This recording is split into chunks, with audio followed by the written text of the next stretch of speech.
Gauri Suryavanshi, S Marathi मध्ये आपलं स्वागत। वळूया आजच्या बातमीकडे।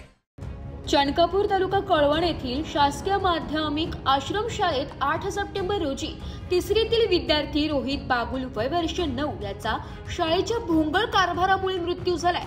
या दुर्दैवी घटनेनंतर दिंडोरी लोकसभा मतदारसंघाचे खासदार भास्कर भगरे यांनी रोहितच्या कुटुंबियांची भेट घेऊन त्यांचे दुःख हलके करण्याचा प्रयत्न केलाय।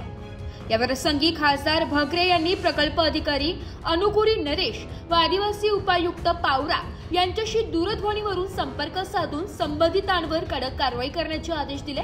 तसेच रोहित बागुल यांच्या कुटुंबियांना तातडीने आर्थिक मदत देण्याचे आश्वासनही त्यांनी दिले। या भेटीत काँग्रेस महिला तालुका अध्यक्ष शीतलताई महाजन, बबन कोल्हे, विश्वास गायकवाड, योगेश दळवी आदींची उपस्थिती होती।